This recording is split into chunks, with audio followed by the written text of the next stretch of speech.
Friends, मैं परमेश दीक्षित। आज हम आपको क्लास 10th की मैथमेटिक्स की एक्सरसाइज 3.1 पढ़ाएंगे। कल हमने एक्सरसाइज 3 का इंट्रोडक्शन पार्ट बताया था, उसमें कि रेखीय समीकरण क्या होती है। ठीक है, दो चर वाली रेखीय समीकरण क्या होती है, जिसमें एक्स और वाई और दो चर होते हैं। ठीक है, वो रेखीय समीकरण होती है। अब क्वेश्चन नंबर पहले ही है, कोशिश करना बहुत सरल है, थोड़ा दिमाग में बैठ जाए, क्वेश्चन में ही आंसर होता है। ऐसे जो प्रश्नावली 3 है जो है, उसमें 2 वेरिएबल्स है। हम 2 वेरिएबल्स का यूज करेंगे, यानी एक्स और वाई का। ठीक है ना, 2 वेरिएबल्स एक्स और वाई का ही यूज करना है। ठीक है, अब आप ध्यान से देखें, प्रश्न को ध्यान से पढ़ेंगे, उसी में आंसर निकला आएगा। आफताब अपनी पुत्री से कहता है, महसूस करो, कोई आफताब है, थोड़ा महसूस करने से भी कुछ सवाल होते हैं। इमेजिनरी करो, कोई आफताब है और वो अपनी पुत्री से कह रहा है, बेटा 7 वर्ष पूर्व मैं तुमसे 7 गुनी आयु का था। 7 वर्ष पूर्व मैं तुमसे 7 गुनी आयु का। अब 7 वर्ष पूर्व की बात कर रहा है ये, यानी पहले, 7 वर्ष पहले। एक बात याद रखना, थोड़ा रफ काम बताऊंगा मैं। 7 वर्ष पहले, इसका मतलब ये वर्तमान की बात नहीं कर रहा, ये कर रहा है 7 वर्ष पहले मैं तुमसे 7 गुनी आयु का था, और अब से 3 वर्ष बाद, और आज है उससे 3 वर्ष बाद, ये पहुंच गया फ्यूचर में। ठीक है ना, 3 गुनी आयु का रह जाऊंगा। तो इसका मतलब प्रेजेंट की बात नहीं करी है उसने। उसने अपनी पुत्री से 7 वर्ष पूर्व पहले की बात कर रहा है और 3 वर्ष बाद की बात कर रहा है, वर्तमान की बात नहीं करी है। और हम वर्तमान में हैं, ये चीज़ याद रखनी है, बहुत इजी क्वेश्चन होते हैं ये कर रहा है एक आफताब अपनी पुत्री से कह रहा है, बेटा मैं 7 वर्ष पूर्व, यानी पीछे चला गया, तुमसे 7 गुना हो जाऊंगा, और अब से 3 वर्ष बाद, तो आगे को निकल गया फ्यूचर में, मैं तुमसे 3 गुना हो जाऊंगा। तो ऐसे क्वेश्चन में तीन, इस स्थिति को हमें बीजगणित समीकरणीय बनानी है, बीजगणित समीकरण के रूप में और ग्राफ के द्वारा। तो देखो, सबसे पहले इसने वर्तमान की बात तो करी नहीं है, ये पूर्व और बाद की बात कर रहा है। तो मान लेते हैं, माना आफताब की वर्तमान आयु बराबर x वर्ष। क्लियर, 2 वेरिएबल से लेना, तथा उसकी क्या पुत्री है, पुत्री की वर्तमान आयु बराबर y वर्ष। ये 2 वेरिएबल्स में लेना है हमें, चार 2 वेरिएबल्स इसे ही बोलते हैं x और y। अब देखो, अब ध्यान से पढ़ो, सवाल हो जाएगा। ठीक है, बिल्कुल आराम से पढ़ोगे। ये वर्तमान आयु होगी, अब शुरू से पढ़ तो 7 वर्ष पूर्व। अब 7 वर्ष पूर्व, मान लो तुम्हारी उम्र इस समय 15 साल की है, सपोज कर लो। तो 7 वर्ष पहले पूर्व कितनी होगी, 7 वर्ष पूर्व कितनी होगी, 8 साल की तो होगी, यानी 15 में से 7 घटेंगे ही तो सही। मेरी बात समझना, प्रेजेंट अगर आपकी उम्र इस टाइम 15 साल है, तो 7 वर्ष पूर्व कितनी होगी, 8 वर्ष। ठीक है, और 15 साल इस शाम है, तो 3 वर्ष बाद कितनी होगी आपकी, तो प्लस हो जाएगा 18 वर्ष। यानी कि पूर्व में घटता है और बाद में जुड़ता है। देखो, इमेजिन करो, समझो ध्यान से। 15 वर्ष है तुम्हारी प्रेजेंट आयु, वर्तमान आयु, और 7 वर्ष पूर्व कितनी होगी, तो 15 में 7 घटा 8 ही तो आया। और 3 वर्ष बाद कितनी होगी, 15 में 3 जुड़ी 18 आ गया। समझ में आ रहा होगा। अब यहाँ तो संख्या दी थी, अब यहाँ पे वर्तमान आयु x है। अब देखो यहाँ जाओ, तो बात चल रही है 7 वर्ष पूर्व। अब 7 वर्ष पूर्व, ध्यान से देखना, 7 वर्ष पूर्व, पूर्व को पहले भी बोलते हैं, मैं लिख देता हूँ, किसी क्वेश्चन में आ जाए, पूर्व को पहले बोलते हैं। 7 वर्ष पूर्व आफताब की आयु कितनी होगी बेटा, आफताब की आयु। आपको लगी रहा होगा भाई प्रेजेंट आयु कितनी है आफताब की, एक्स है, तो 7 वर्ष पूर्व की एक्स माइनस 7 ही तो होगी। अरे अभी 15 साल थी, 7 वर्ष पूर्व घटा ही तो सही, पूर्व में घटता है तो एक्स माइनस 7 वर्ष। ठीक है, अब इसी प्रकार 7 वर्ष पूर्व पुत्र की आयु कितनी होगी,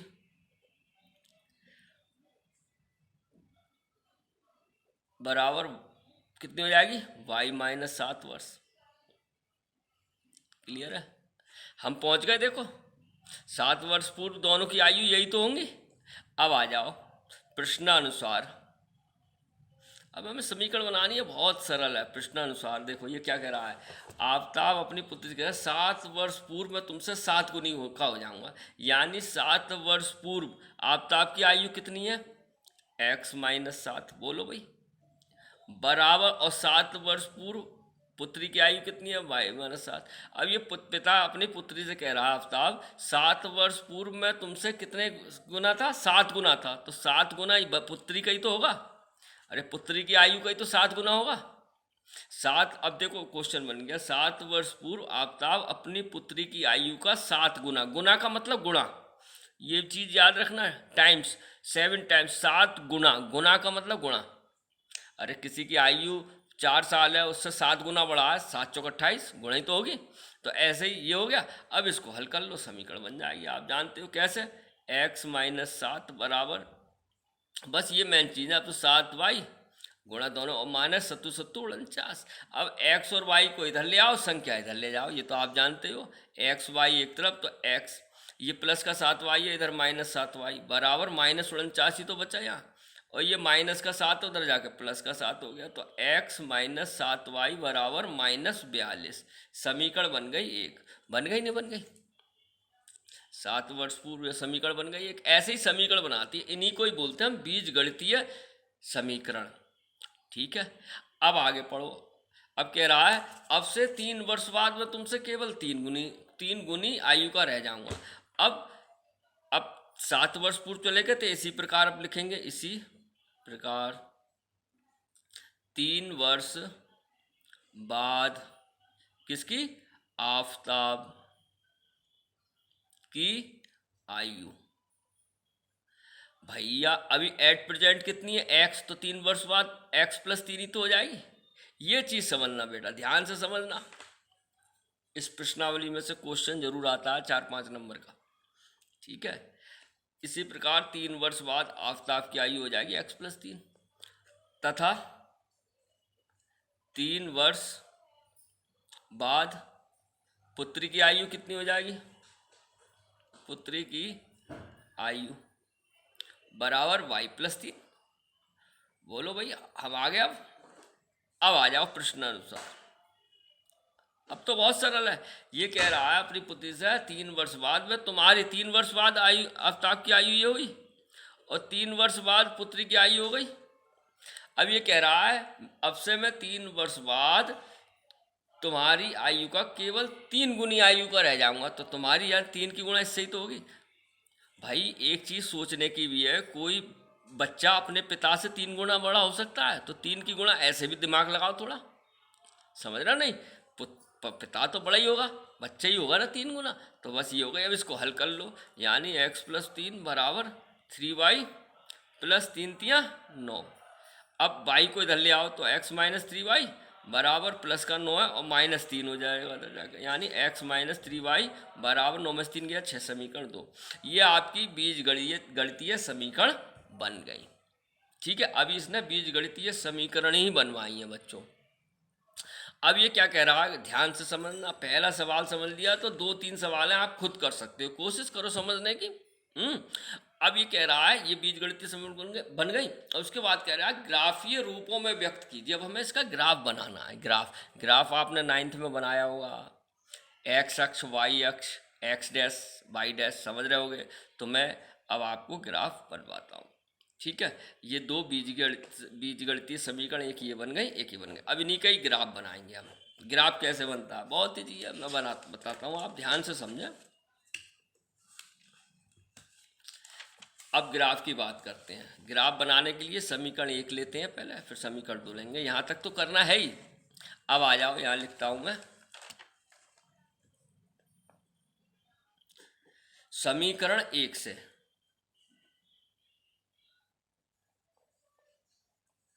देखो समीकरण 1 क्या है, x -7y बराबर -42। समझ रहे होगे। अब बच्चों इसमें क्या करते हैं, लेफ्ट साइड वो वाली संख्या रखो जिसमें x का गुणांक 1 हो। इसमें तो ये कि अगर नहीं हो तो छोटी संख्या रखते हैं, जहाँ पे अगर 2 होता तो 2x रखते हैं इधर। जो जिस छोटा पहाड़ा आसान होता है ना करना, छोटी संख्या बाईं तरफ रखते हैं। अब x तो यहाँ तो कोफिशिएंट मिल रहा है 1 है, तो इसको इधर ले जाओ, ये उधर जाकर क्या हो जाएगा, प्लस का। तो हो जाएगा हमारे पास x बराबर -42 + 7y, ये तो तुम जानते ही हो। ठीक है, अब इसका ग्राफ बनाने के लिए 3 वैल्यू निकालते हैं, समझना। आपने 9th में पढ़ा होगा। यहाँ लिखो x और यहाँ लिखो y।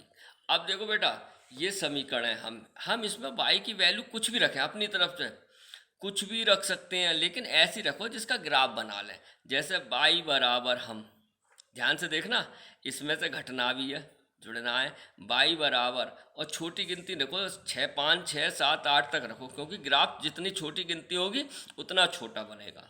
और इसलिए कोशिश करो छोटी गिनती। अगर हम y बराबर 0 रख दें, 0 भी रख सकते हैं, तो x बराबर -42 आ जाएगा। है तो सही, लेकिन -42 का ग्राफ बहुत बड़ा बनेगा, पैमाना मानना पड़ेगा बेटा।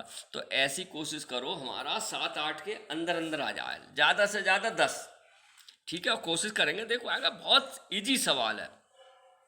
y बराबर 0 रखेंगे तो x बराबर -42 बिल्कुल सही है, लेकिन ये x बराबर -42 का ग्राफ बहुत बड़ा बनेगा।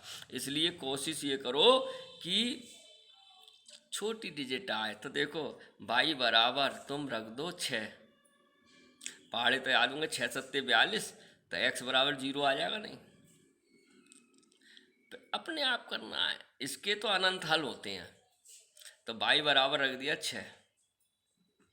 अब y बराबर 6 रखोगे, देखो रफ काम भी मैं बता देता हूँ थोड़ा सा। क्या है, y बराबर 6 रखो तो x बराबर कितना हो जाएगा, -42 + 7 गुणा 6। तो x बराबर -42 + 7 × 42, 42 में से 42 गए, x बराबर 0 आ गया। नहीं, x बराबर 0। कोशिश करना समझने की बच्चों। ठीक है। अब आप कहोगे सर आपने 6 क्यों रखा। भाई मैंने इसलिए रखा बच्चों, मुझे 7 का पहाड़ा याद है। ये 42 है, 7 × 42, 42 में से 42 गए, 0 छोटी संख्या नहीं हो गई। ठीक है, और अब भी हम क्या रखेंगे, 6 के आसपास ही रखेंगे, 5 रख देंगे, 5 7 35, तो माइनस का 7 बचेगा। समझ रहे हो मेरी बात। नहीं, ठीक है, क्लियर। अपनी तरफ से रखते हैं, जितनी छोटी संख्या होगी ग्राफ बनाने में आसानी रहेगी, ये चीज़ आपको याद रखनी है। अब रख दो y बराबर, रख दो अब 5 ही रख दो। y बराबर 5 रख दोगे तो x बराबर आ जाएगा -42 + 7 गुणा 5। तो x बराबर आ जाएगा -42 + 7 पंजे 35, माइनस के ज़्यादा है तो x बराबर -7 आ गया। आ गया, नहीं आ गया, -7 देखो। ठीक है, क्लियर है बच्चों। समझने की कोशिश करना। देखो रफ काम भी कर रहा हूँ मैं। आ गया नहीं, y बराबर 5 रखा, x बराबर -7 आ गया। 7। अब एक मान और लाना है। ठीक है, क्लियर है।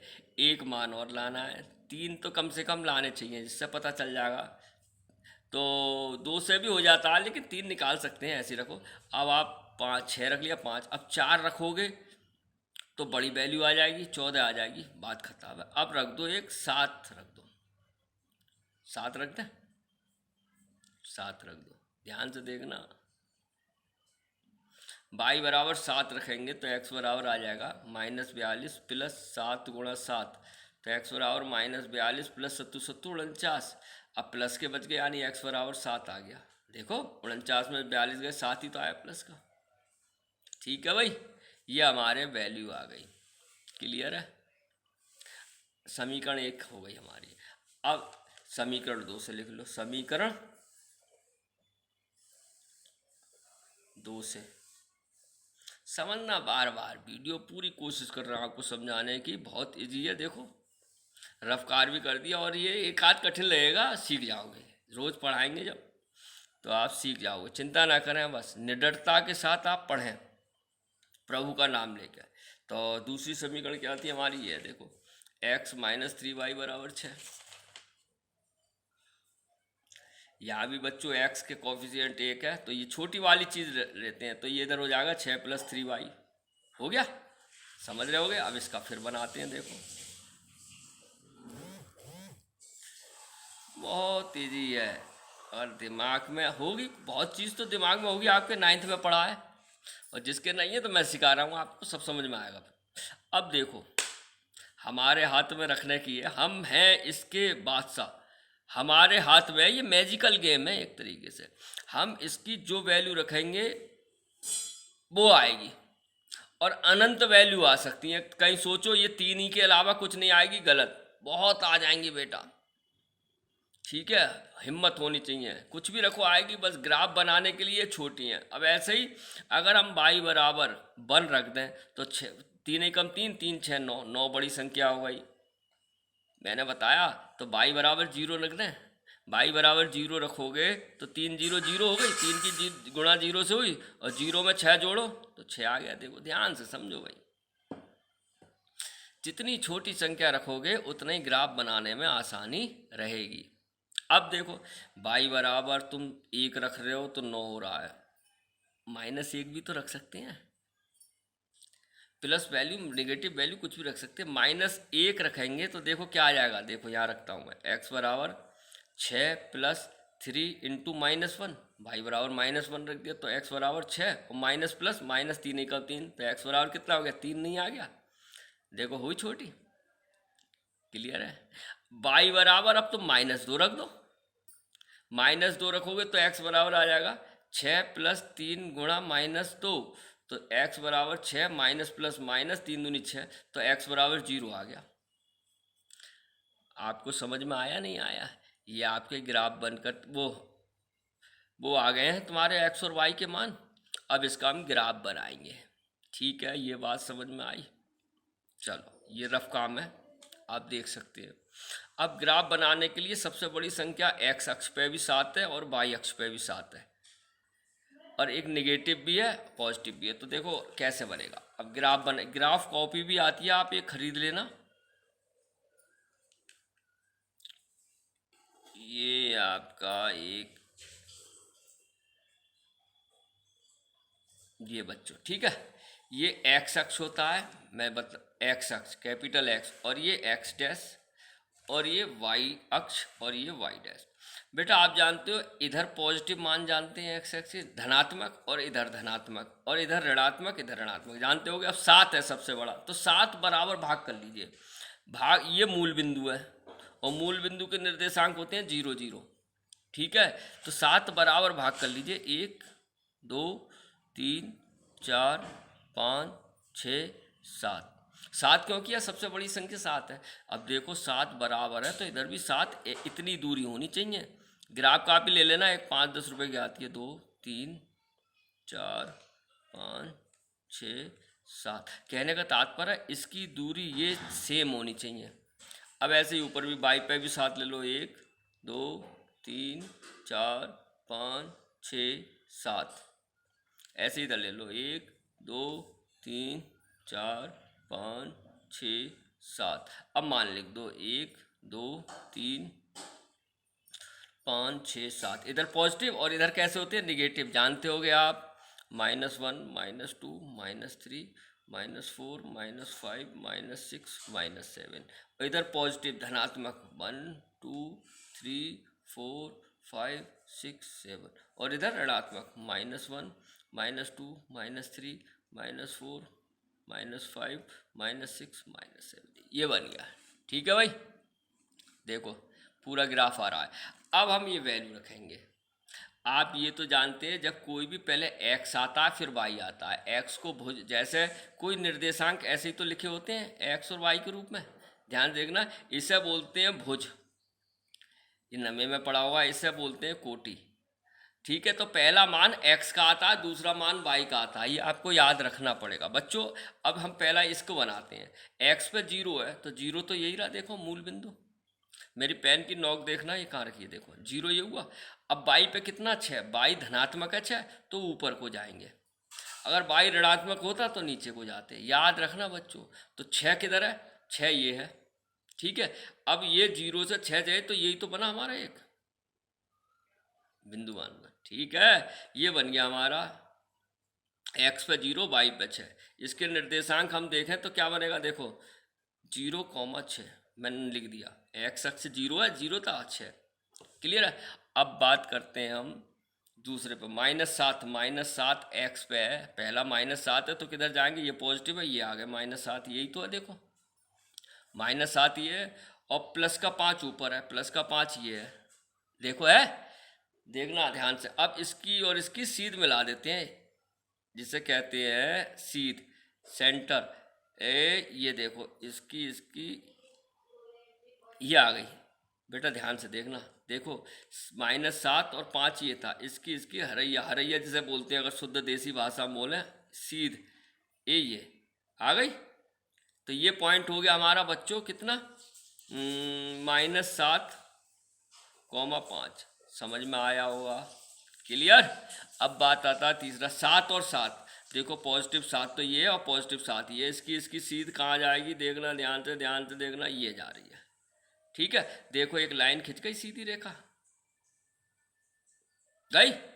अब स्केल तो बेटा देखता हूँ, स्केल कॉपी से खींच देता हूँ, देखो ये है, इसकी लाइन सीधी जानी चाहिए, अगर एक सीधी रेखा जा रही है तो हमारा सही है, ये चीज आपको ध्यान रखनी है बच्चों। गई सीधी रेखा, देखो बन गया ये यार एक इसका। अगर ये रेखा 1 2 3 टेढ़ी जा रही होती तो समझते हमने कहीं ना कहीं गलती कर दी है, ये एक रेखा बन गई। अभी दूसरी समीकरण देखो, दूसरी ये है x पे 6, x पे 6 कहाँ, ये है, और 0 तो यही बन गई, देखो 6 0, मैं साफ साफ लिख रहा हूँ, देखो 6 0।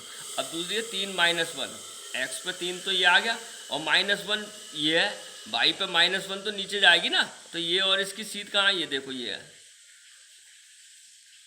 3, -1। नेक्स्ट देखो 0, -2, 0 तो यही है, और -2 कहाँ, ये है देखो, तो यहाँ बन जाएगा, ध्यान से देखना 0, -2।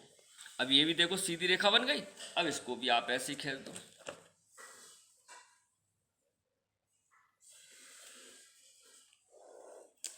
ये देखो ये भी एक आपकी सीधी रेखा बन गई, ये आपका ग्राफीय रूप बनकर तैयार हो गया। क्या हो गया, ग्राफीय रूप बनकर तैयार हो गया। इसको अब आप बिंदु मान सकते हैं, इसको मान लो A, इसको मान लो B, इसको मान लो C, इसको मान लो D, इसको मान लो E और इसको मान लो F, ठीक है। ये आपका ग्राफ बनकर तैयार हो गया, इसी को ही कहते हैं हम बीजीय गणित हो गई, और ये ग्राफ बन गया। ध्यान से देखिए, अब इसको आप वीडियो को बार बार देखना करना। 3.1 का पहला क्वेश्चन हो गया, और कुछ बच्चे कर सकते हैं तो दूसरा क्वेश्चन करने की कोशिश करना, और नहीं तो हम कल बताएंगे। आशा है आपको समझ में आया होगा, और समझ में आ रहा हो तो प्यारे बच्चों कमेंट्स ज़रूर दीजिए।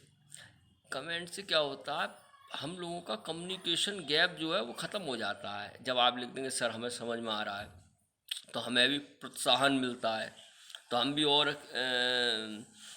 अच्छी तरह से समझाने की कोशिश करते हैं। लेकिन जब साइलेंट प्रोसेस चलता है ना, तो फिर हमें भी लगता है कि बच्चे देख रहे हैं नहीं देख रहे हैं। वैसे कुछ बच्चे देख रहे हैं, उनके मैसेज आते हैं, तो प्लीज़ आप डेली के डेली जो अच्छे हैं एक मैसेज डाल दीजिए, सर बिल्कुल बहुत बढ़िया समझ में आया, या सर आज सही समझ में नहीं आया, एक बार और बता देना। इस टाइप के कमेंट्स करना, जिससे कि जो कोर्स हो रहा है धीरे धीरे चल रहा है तो वो सफलता की ओर बढ़े, ठीक है ना। समझना, हम भी करा रहे हैं और आप भी उसे सही तरीके से नहीं सीख पा रहे हैं तो बात सही नहीं है। इसलिए आपका हक है, कमेंट्स कीजिए कि सर ये बहुत बढ़िया समझ में आया, या एक बार और बता दीजिए सर, हैं। इस वीडियो को बार बार देखिए और आपको समझ में आएगा। गणित की चिंता छोड़ दें आप, बहुत इजी है, बस रिवीजन करते रहें, तल्लीनता के साथ पढ़ें, अपने माता पिता का कहना मानें और घर से अनावश्यक बाहर ना निकलें। धन्यवाद।